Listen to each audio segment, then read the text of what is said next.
दोस्तों, भारत में जल विवाद का मुद्दा स्वतंत्रता के बाद से ही बना हुआ है। जल विवाद का मुद्दा जितना भारत के संदर्भ में महत्वपूर्ण है, उतना प्रतियोगी परीक्षाओं की दृष्टि से भी यह महत्वपूर्ण है। भौगोलिक दृष्टि से और आंतरिक राज्य दृष्टि से इस विषय से सवाल पूछ लिए जाते हैं और यह विषय आपके लिए महत्वपूर्ण भी है। तो आइए शुरू करते हैं। दोस्तों, हाल ही में कावेरी नदी जल विवाद का मुद्दा फिर से उठ गया है। कावेरी जल प्रबंधन प्राधिकरण ने कर्नाटक राज्य को तमिलनाडु राज्य के लिए पानी उपलब्ध कराने का आदेश दिया है।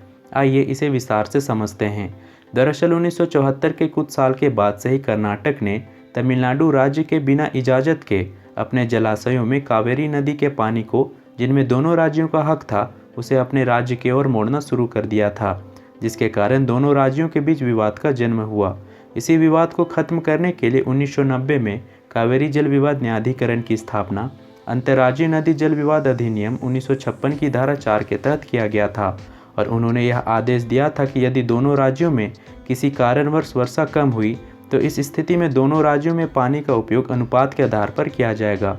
आगे चलकर इस निर्णय को सर्वोच्च न्यायालय में चुनौती भी दी गई। चुनौती देने का कारण यह था कि उस समय कर्नाटक को तत्काल तमिलनाडु के लिए 12,000 क्यूसेक जल छोड़ने का आदेश दिया गया था, जिसके बाद विवाद और भी बढ़ गया।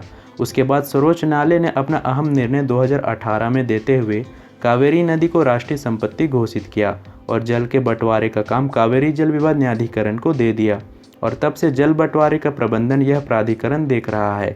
आपको बता दें कि कावेरी नदी को तमिल में पोन्नी कहा जाता है। इस नदी का उद्गार दक्षिण पश्चिम कर्नाटक राज्य के पश्चिमी घाट में स्थित ब्रह्मगिरी पहाड़ी से होता है। यह कर्नाटक राज्यों से होते हुए दक्षिण पूर्व की दिशा में बहता है और यह श्रृंखला बनाकर पूर्वी घाटी में उतर जाता है और पुडुचेरी होते हुए बंगाल की खाड़ी में गिरता है। तो दोस्तों, इस खबर में इतना ही। मिलते हैं नए फैक्ट के साथ एंड थैंक्स फॉर वॉचिंग।